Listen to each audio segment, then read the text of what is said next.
At approximately 9:20 Coordinated Universal Time on April 18th, two Iranian Revolutionary Guard Corps gunboats opened fire on the Sanmar Herald, an Indian-flagged very large crude carrier sailing roughly 20 nautical miles northeast of Oman, south of Larak Island, inside the Strait of Hormuz. The ship's captain, his voice captured on bridge audio transmitted during the attack, said something that no diplomat on either side has managed to articulate quite so plainly since. "You gave me clearance. You gave me clearance to go? My name is second on your list. You are firing now." That single radio transmission tells you everything you need to know about how badly this specific incident broke the rules Iran itself had just laid down. And what India did in response over the following weeks represents one of the most significant shifts in Indian military posture in the Arabian Sea in decades. So let's walk through exactly what happened, why it happened despite explicit written clearance, and how India's response ended up crossing a line that New Delhi had spent years deliberately avoiding. Here's the context you need first, because the timing of this attack is what makes it so genuinely shocking. On April 17th, Iran's Foreign Minister Abbas Araghchi had publicly announced that the Strait of Hormuz was open to all commercial vessels following designated transit corridors established through Iran's ports and maritime organization. This wasn't a vague general statement, it was specific. Ships were required to follow approved routes, and Araghchi's own office had issued individual clearances to named vessels on an approved list. The Sanmar Herald, a crude oil tanker built in 2007, carrying nearly 2 million barrels of Iraqi crude loaded at Al-Basra anchorage, was on that list. So was the Jag Arnav, an Indian-flagged bulk carrier that had departed from Al Jubail in Saudi Arabia. Less than 36 hours after that declaration, IRGC gunboats opened fire on the Sanmar Herald anyway, despite it carrying cargo from a neutral third country and holding an explicit clearance with the foreign minister's own office. India became the first state actor to suffer a documented breach of Iran's own authorization framework, fired upon by the exact naval force that had promised safe passage less than 2 days earlier. Both vessels were forced to reverse course and retreat westward, sustaining damage but, remarkably, no casualties. India's response came fast. The Ministry of External Affairs summoned Iran's ambassador, Mohammad Fatali, to a formal meeting with Foreign Secretary Vikram Misri, conveying what officials described as deep concern over the incident and stressing the importance India places on the safety of merchant shipping and the seafarers aboard those vessels. That summons itself is a notable diplomatic step, since India has generally preferred quiet, back-channel engagement with Tehran over public rebukes throughout most of this conflict, making the decision to formally call in the ambassador a visible signal that this specific incident had crossed a threshold New Delhi wasn't prepared to simply absorb without comment. But the diplomatic response didn't stop at a summons. India's National Security Advisor, Ajit Doval, was on the ground in Riyadh within 24 hours of the attack, a detail that tells you this wasn't being treated as a routine maritime incident to be smoothed over with a strongly worded statement. When a National Security Advisor moves that fast, that directly, to a regional capital sitting at the center of this entire conflict, it signals the kind of urgency usually reserved for moments when a government believes its own citizens and its own strategic interests are genuinely at risk, not just its shipping schedule. And this wasn't an isolated flashpoint either. Just 4 days after the Sanmar Herald incident, the IRGC seized 2 additional vessels, the MSC Francesca and the Epaminondas, continuing a pattern of unpredictable enforcement across the strait that made a mockery of Iran's own stated rules and reinforced in New Delhi's eyes that no single incident could be treated as a one-time fluke. Iranian television and radio traffic throughout this stretch of the war had already shown a pattern of reversing clearances mid-transit, vessels being told they were cleared to proceed one moment and then coming under fire, or being boarded the next, sometimes within the same radio exchange. That pattern is exactly what analysts pointed to when assessing why the Sanmar Herald and Jag Arnav were targeted, most concluding it was likely a case of mistaken identity or a breakdown in communication between Iran's Central Command and IRGC naval units operating locally, rather than a deliberate, calculated move specifically against India. New Delhi is not an adversary in this war. India has maintained working ties with Tehran even through the conflict, including renewed oil purchases under a temporary American sanctions waiver, and the two countries share a complicated, decades-long relationship that neither side has wanted to fully sacrifice, even as the broader region burns. That complicated relationship is actually visible in a detail that gets far less attention than it deserves, sitting quietly in the background of this entire crisis. An Iranian warship, the Iris Lavan, sought refuge at the port of Kochi in the Indian state of Kerala earlier in this conflict, and it remained berthed there for an extended period. Around 120 of the vessel's 183 crew members were eventually repatriated back to Iran, while a smaller essential crew stayed aboard to maintain the ship. Think about what that actually represents. At the exact same time, Iranian naval forces were firing on Indian-flagged commercial tankers in the Strait of Hormuz. An actual Iranian warship was sitting safely in an Indian port, being cared for under Indian protection. That's not a contradiction so much as it's a precise illustration of exactly how India has tried to navigate this entire war, refusing to treat Iran as a simple enemy despite direct attacks on its own shipping. Because Tehran remains a critical source of India's energy imports, and a long-standing regional partner, India has no interest in permanently alienating. But here's where the story turns towards something genuinely unprecedented. Because the attack on the Sanmar Herald and Arnav didn't happen in isolation. It landed on top of months of India already steadily expanding its naval footprint in the region, and it pushed that expansion past a threshold India had explicitly said it wouldn't cross. Go back to mid-March, when India first began responding to the closure of the strait. Bloomberg reported at the time, citing people familiar with the matter, that India was sending more than half a dozen additional warships, including logistics vessels, to the Gulf of Oman and Arabian Sea as a precautionary measure. Crucially, those sources were explicit about the boundary India intended to respect. The warships would be stationed east of the Strait of Hormuz and would not enter the waterway itself. Their job was to escort vessels only once those vessels had already cleared the strait and reached safer waters further out in the Arabian Sea. That was the stated doctrine. Stay outside the war zone. Protect Indian shipping only after it emerges from the most dangerous stretch of water, rather than accompanying it through the stretch where Iranian mines, fast attack boats, and coastal missile batteries actually pose the greatest threat. That doctrine held for weeks. Indian Navy ships including the Chennai, a potent guided missile destroyer equipped with the Barak 8 medium-range surface-to-air missile system, along with vessels like the Sunaina, Visakhapatnam, Kolkata, and Trikand, were deployed across the Gulf of Oman and Persian Gulf, running what India named Operation Urja Suraksha, meaning energy protection, aimed at ensuring the uninterrupted flow of energy supplies to the country and protecting what officials called the nation's sea lines of communication. 2 dedicated warship task forces were confirmed operating in the region by mid-March, providing what officials described as all possible assistance and support to escorted vessels. But footage and reporting throughout that stretch consistently described Indian warships shadowing tankers only after they had already threaded the needle through the strait itself, staying at the periphery of the actual danger zone, even as tensions kept rising, and even as President Trump was publicly calling on allied nations, including India, to contribute warships to a broader multinational coalition aimed at forcibly reopening the strait. India's Ministry of External Affairs was equally explicit about staying outside that coalition too, with spokesperson Randhir Jaiswal stating plainly that India was aware other countries were discussing the matter, but had not held bilateral talks with Washington about joining any such effort. That's 2 separate lines India drew for itself early in this crisis, staying out of the strait itself militarily and staying out of any American-led coalition aimed at forcing the issue by combined military force. The attack on the Sanmar Herald and Arnav broke the first assumption completely, the idea that staying at the periphery was actually keeping Indian vessels safe. If Iranian forces were willing to fire directly on a tanker holding an explicit individually issued clearance from Iran's own foreign minister, then the entire premise that Indian ships were safer once inside the strait under Iranian-approved passage collapsed overnight. And that's exactly the moment India's naval posture shifted from a defensive perimeter into something considerably more assertive. Rather than continuing to wait at the edges of the strait for ships to emerge before offering protection, the Indian Navy expanded its use of armed commando teams specifically trained to board merchant vessels mid-sea and escort them directly through the Strait of Hormuz itself, into the Persian Gulf and back out again.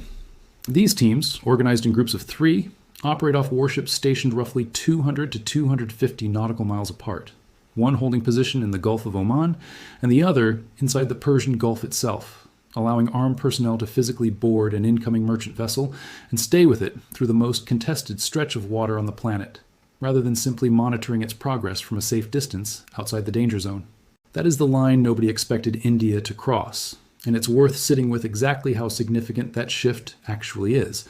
For years, and even through the opening weeks of this specific war, Indian naval doctrine in this region had been built around presence without direct confrontation, projecting enough strength to reassure Indian shipping companies and deter opportunistic threats, while carefully avoiding placing Indian military personnel directly inside an active war zone between 2 other nations, in this case Iran on one side and the United States and Israel on the other. Armed Indian naval commandos physically boarding tankers and riding them through the Strait of Hormuz itself, through a stretch of water actively mined, actively patrolled by IRGC fast attack craft, and actively targeted by coastal missile batteries in a live shooting war, represents a direct, physical Indian military presence inside the most dangerous kilometers of an active conflict zone involving major world powers. That's not a policy adjustment. That's India accepting a level of direct exposure and risk to its own service members that it had spent the earlier months of this exact war explicitly trying to avoid. To understand just how dangerous the water India's commandos are now riding through it helps to look at the toll this crisis has already taken across the entire strait, not just on Indian-flagged vessels specifically. Since the war began on February 28th, when the United States and Israel launched their air campaign against Iran and killed the country's supreme leader, the Strait of Hormuz has effectively been transformed from one of the busiest shipping lanes on the planet into a genuine combat zone. By the time this crisis had run several months, the documented toll included 1 tugboat sunk, at least 17 merchant ships damaged, with 7 of those reportedly abandoned outright by their crews, 2 merchant ships captured, 12 seafarers killed or reported missing, and a port worker killed with 2 more wounded in a separate incident in Bahrain. That's the environment Indian naval commandos are now choosing to physically enter and remain inside for the duration of every single transit, rather than waiting at the periphery the way the doctrine called for just weeks earlier. Every one of those 17 damaged vessels, every one of those 12 missing or dead seafarers, represents the exact kind of risk India's shift in posture is now directly accepting on behalf of its own sailors, a calculated bet that having armed, trained personnel physically present aboard a vessel during transit meaningfully improves its odds compared to relying purely on distant escort and after-the-fact rescue. It's also worth understanding where India's specific model of armed commando escort actually came from, because it didn't appear out of nowhere for this war. It's the direct descendant of a doctrine built years earlier during a very different regional flashpoint. Operation Sankalp, the naming convention India has now expanded and rebranded in various forms, including the current Urja Suraksha framework, was first launched back in 2019, specifically to reassure Indian-flagged vessels transiting this exact region following a wave of maritime incidents at the time, including limpet mine attacks and vessel seizures during an earlier period of Iran tension. Even then, the model relied on small 3-member armed commando teams stationed aboard warships positioned roughly 200 to 250 nautical miles apart, one in the Gulf of Oman and one inside the Persian Gulf, boarding incoming merchant vessels mid-sea and physically escorting them through the strait before handing off responsibility on the return leg. What's different this time isn't the mechanics of the operation, which India had already refined years before this war began. It's the sheer intensity of the environment those commando teams are now operating inside.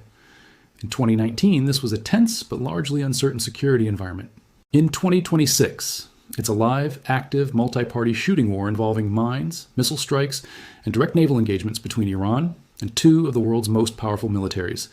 And Indian commandos are now riding directly through the middle of it, using a playbook originally designed for a much lower intensity threat environment. At the height of the crisis, roughly 22 India-flagged vessels, carrying more than 600 Indian seafarers, were operating in or stranded around the Persian Gulf, many of them oil and gas tankers critical to India's energy supply chain. India is the world's second-largest importer of liquefied petroleum gas, consuming more than 33 million metric tons annually, with roughly 90% of that supply sourced from the Middle East. When the Strait first became a war zone, India found itself facing what officials described as its worst gas crisis in decades, forcing the government to cut supplies to industrial users, specifically to protect household cooking gas access for its population. That's not an abstract geopolitical inconvenience. That's a direct threat to how tens of millions of Indian households cook their food every single day. When your energy security is that tightly wound around a single choke point, and the country controlling that choke point just demonstrated it will fire on your ships, even with written clearance in hand, waiting safely outside the danger zone stops being a viable long-term strategy. You either accept the risk of direct exposure inside that corridor, or you accept an energy crisis at home that no government can sustain indefinitely. There's also a broader strategic signal buried inside this shift that goes well beyond the immediate safety of any single tanker. By expanding armed escort operations directly through the strait, rather than joining the American-led coalition that Washington had been actively recruiting partners for, India effectively built its own independent unilateral security guarantee for its own shipping, one that owes nothing to American coordination and doesn't require New Delhi to formally align itself against Iran in this war. That's a genuinely careful piece of strategic positioning. India gets the operational benefit of direct armed protection through the most dangerous stretch of water in the conflict, without the political cost of formally joining a coalition that Tehran would have almost certainly viewed as a hostile act. Iran, for its part, has continued treating India differently from the United States and its formal allies throughout this war. allowing selected India-linked tankers through even during periods of the tightest restrictions.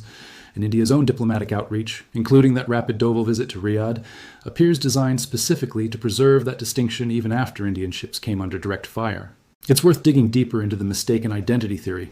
because the actual mechanics of how this attack happened tell you something important about just how fragile Iran's own command and control had become by this point in the war. The pattern Iranian naval forces had established throughout this conflict involved individual clearances issued centrally through the Foreign Minister's Office and Iran's Ports and Maritime Organization being communicated down to IRGC naval units operating locally in fast boats scattered across the strait. That's a genuinely difficult chain of command to maintain cleanly during active combat operations, especially when those same IRGC units are simultaneously fending off American and Israeli strikes on their coastal positions, radar sites, and command infrastructure almost every single night. A local commander operating a fast attack boat near Larak Island, receiving degraded or delayed communications, watching a large tanker approach in the middle of a war zone where his own side has just declared blanket restrictions, reversed and reinstated multiple times within the same week, is operating in exactly the kind of fog that produces incidents like this one. That doesn't excuse what happened to the Sanmar Herald and Jag Arnav, and it certainly didn't make Indian officials feel any better about explicit written clearance meaning nothing under fire. But it does help explain why analysts lean toward miscommunication rather than a deliberate strike specifically targeting India. A regime actively trying to preserve its relationship with one of the few major economies still willing to buy its oil under sanctions has very little strategic incentive to deliberately provoke New Delhi, especially while simultaneously fighting off the United States and Israel on every other front. The far more plausible explanation is that Iran's own centralized clearance system had simply stopped functioning reliably at the tactical level, a symptom of a naval command structure stretched far past its capacity by months of sustained combat, and the Sanmar Herald and Jag Arnav happened to be the vessels caught in that specific breakdown, an unlucky pairing of timing and geography, rather than a targeted act of aggression against a country Iran still needed as an economic partner. There's a global dimension to this story too, because India isn't the only major economy that's had to recalculate its own risk tolerance in these waters as this war has dragged on. China, which along with India represents one of the few major economies still receiving meaningful volumes of oil through this corridor even during the tightest periods of restriction, has faced its own version of this exact calculation, weighing continued reliance on Gulf energy imports against the mounting risk of its own flagged or chartered vessels getting caught in exactly the kind of confused, fast-moving engagement that hit the Sanmar Herald. Japan and South Korea, both almost entirely dependent on Middle Eastern energy imports with essentially no domestic alternative, have watched this specific incident with particular attention. Because if a country as diplomatically careful with Iran as India can still end up with its own tankers under direct fire despite explicit clearance, that removes any illusion that careful diplomacy alone can fully insulate a nation's shipping from this conflict. Trump's repeated calls throughout this war for allied nations to contribute warships toward a coalition effort to forcibly reopen the strait gained very little traction, specifically because most of these energy-dependent nations, India very much included, calculated that joining a formal military coalition against Iran carried its own serious risks, potentially making their shipping an even more explicit target rather than a neutral party simply trying to keep its own economy running. India's alternative, building out its own independent unilateral escort capability rather than joining that coalition, has effectively become something of a model for exactly how a country can protect its own interests in this kind of conflict without formally picking a side, even if that model now requires accepting direct exposure inside the single most dangerous stretch of water in the entire war. There's also an economic backdrop worth understanding here because India's willingness to keep buying Iranian oil under a temporary American sanctions waiver, even as its own ships were coming under fire from Iranian forces, tells you just how tightly India's energy security and its relationship with Tehran remain intertwined despite everything happening in this war. That waiver, negotiated carefully between New Delhi and Washington, allowed India to continue a limited flow of Iranian crude, even while the broader American sanctions regime against Iran stayed formally in place. A genuinely delicate diplomatic balancing act that let India avoid choosing definitively between its energy needs and its relationship with the United States. The Sanmar Herald incident put real pressure on that balancing act because it's one thing to maintain quiet economic ties with a country under sanctions, and it's an entirely different thing to keep doing so after that same country's naval forces have opened fire on one of your own flagged vessels holding explicit clearance. That India chose to escalate its own protective posture rather than either abandoning the relationship with Iran outright or formally joining the American coalition tells you exactly how much strategic value New Delhi places on preserving its own independent path through this conflict, protecting its citizens and its energy supply through direct action while continuing to avoid the kind of binary alignment that so many other nations have been pressured into over the course of this war. It's worth stepping back and putting this in the context of India's broader history operating in these waters, because this isn't the first time Iran or Iran-linked forces have been connected to attacks on ships carrying Indian crews, and that history helps explain why New Delhi's patience had already worn thin well before the Sanmar Herald incident. Back in December of 2023, the tanker MV Chem Pluto, carrying a significant Indian crew complement, was struck by a drone roughly 200 kilometers off India's own coastline, an attack the United States directly attributed to Iran, a claim Tehran dismissed as baseless. The Indian Navy deployed 3 guided missile destroyers and long-range maritime reconnaissance aircraft to the Arabian Sea in direct response. Weeks later, in January of 2024, the tanker MV Marlin Luanda, carrying 22 Indian crew members, was hit by a suspected Houthi missile in the Gulf of Aden, with the Indian Navy destroyer INS Visakhapatnam responding directly to assist firefighting efforts on board. India has spent years building exactly the kind of rapid response naval capability that lets it project protection toward its own citizens and its own shipping across this entire stretch of ocean, from the Gulf of Aden through the Arabian Sea into the Persian Gulf itself. What changed with the Sanmar Herald incident wasn't India's capability, it was India's willingness to use that capability inside the single most dangerous, most actively contested stretch of water in the region, rather than reserving it for incidents happening just outside that specific danger zone. So what does this all actually mean going forward?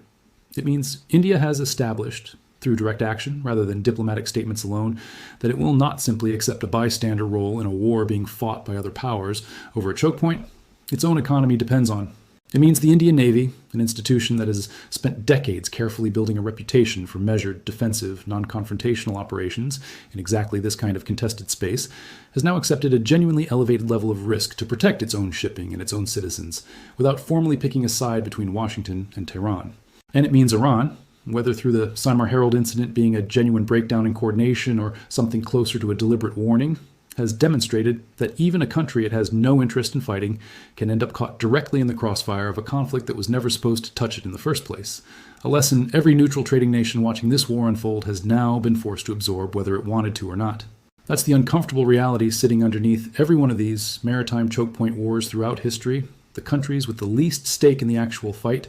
often end up bearing some of the most direct personal risk simply because their economies happen to run through the same narrow stretch of water everyone else is fighting over. There's also a longer-term question worth sitting with here, because India's shift from perimeter defense to direct escort through an active war zone sets a precedent that other countries dependent on this same waterway are watching closely. China, Japan, South Korea,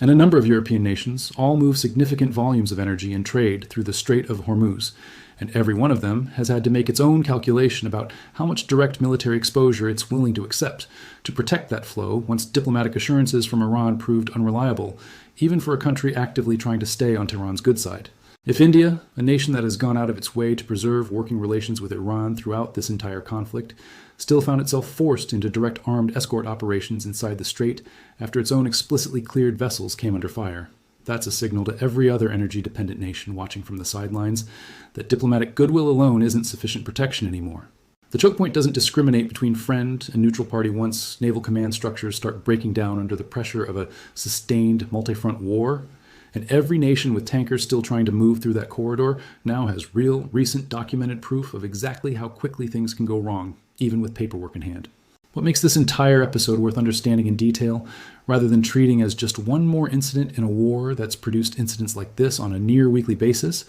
is how clearly it captures the actual mechanics of how a regional war escalates without anyone necessarily intending it to.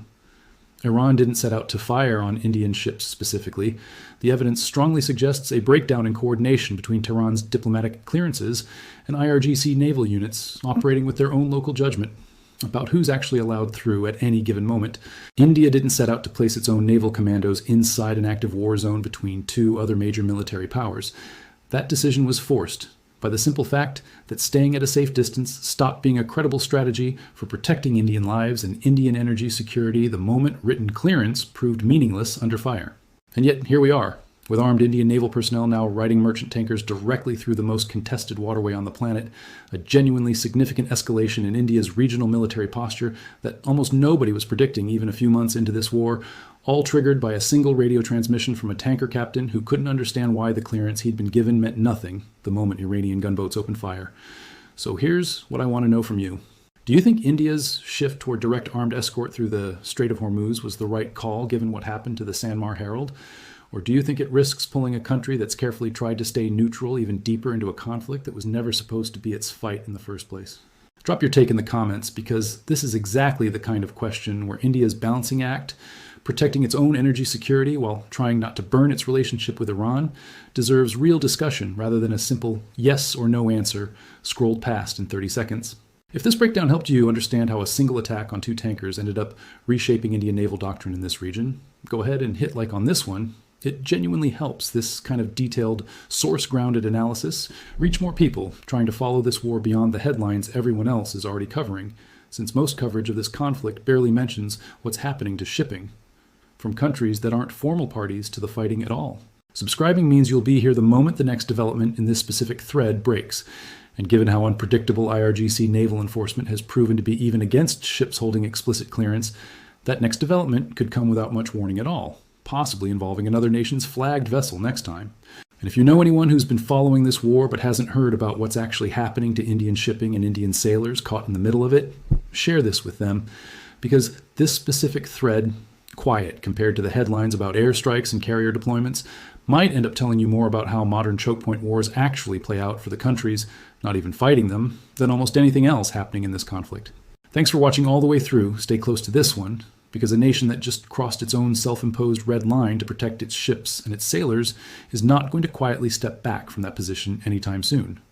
Between the fragility of Iran's own clearance system, the sheer number of Indian lives and Indian energy security riding through that strait every single week, and a Navy that's now proven willing to accept real risk rather than watch its own citizens come under fire again, this is a thread that's going to keep shaping how India moves through this entire war.